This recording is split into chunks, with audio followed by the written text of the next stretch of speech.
All right, let's talk about a book that completely changed the game for millions of people when it comes to money. I'm talking about Rich Dad, Poor Dad by Robert Kiyosaki. It's not about complicated spreadsheets or stock market jargon. Nope, it's about a simple story of a boy with two dads and the wildly different lessons they taught him about wealth. And this right here is the entire book in a nutshell. It all boils down to this one fundamental conflict in advice. On one side, you have Poor Dad saying, go be a good employee. And on the other, you have Rich Dad saying, no, go be the owner. That single shift in thinking is the key to everything we're about to unpack. So who were these two dads? Well, Kiyosaki's Poor Dad was his actual father, a super educated guy, a top government official, but he was always one paycheck away from a crisis. His rich dad was his best friend's father, a guy who dropped out of school early but ended up building an empire. And the whole point isn't that school is bad. It's that there's a whole other type of education they don't teach you in class, financial education. So you see, the book isn't really about earning a paycheck. It's about the mindset, the philosophy that either attracts wealth or pushes it away. It's all about which voice you choose to listen to. I mean, look at this. It perfectly shows their completely opposite views of the world. Poor Dad basically thought money was a corrupting force. But Rich Dad, he saw the lack of money as the real problem, the thing that causes stress, fear, and limits your choices in life. For him, money was just a tool for freedom. And this is one of Rich Dad's most powerful ideas. He made this crucial distinction. See, to him being broke is just a situation. It's temporary. You don't have cash right now. But being poor, oh, that's a mindset. It's an attitude of defeat that can last a lifetime if you let it. Okay, so what's the big problem this book is trying to solve?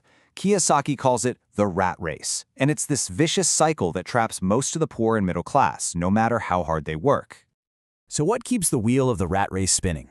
According to Rich Dad, it's these two incredibly powerful emotions. First, there's the fear of not being able to pay your bills. That fear keeps you stuck in a job, even one you hate. And then there's desire or greed. The moment you get a raise, you want a nicer car, a bigger house, so you spend it all, and you're trapped. And this is what that cycle looks like in real life. It's brutally simple, right? You get up, you drag yourself to work, you pay your bills, and then you do it all over again. You're running and running, but never actually getting anywhere. And that's the trap in plain English.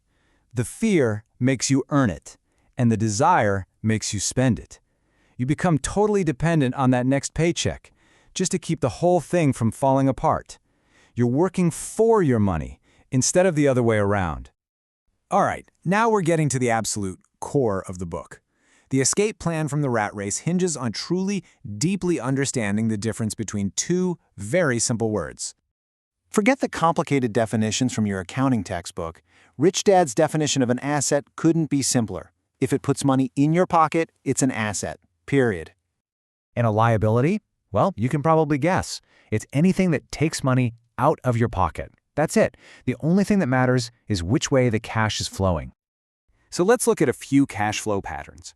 For someone who's poor, money comes in from their job, and it flows right back out to cover expenses. There's nothing left over. It's a one-way street to zero every single month. Now, the middle class pattern looks a little better on the surface, but it's just a fancier trap. They earn more, so what do? They buy bigger liabilities they think are assets. A big house, a nice car. But those things just create even more expenses, locking them into the rat race even tighter.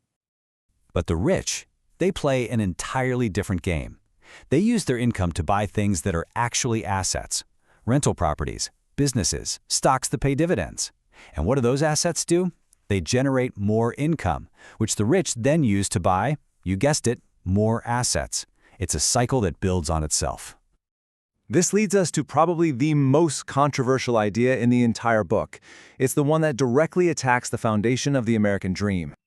So Poor Dad says what we've all heard a million times. Your house is your biggest asset. But Rich Dad comes along and says, no way, your house is a liability.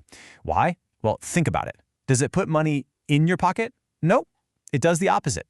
You're constantly paying out for the mortgage, property taxes, insurance, repairs. It's a cash-draining machine.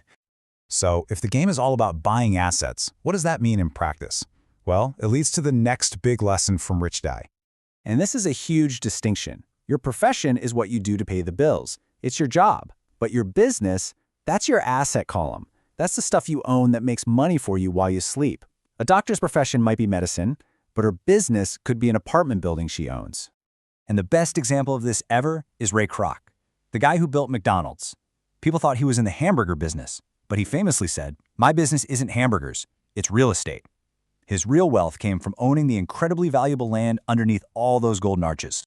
So let's wrap this all up into a simple game plan. First, you have to know, really know, the difference between an asset and a liability. Second, you focus all your extra energy and money on buying assets.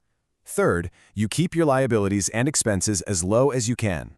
And finally, you mind your own business, your asset column, not just your job. If there's one single idea to take away from this whole thing, it's this. The goal isn't to work for money. The goal is to get to a point where your money works for you.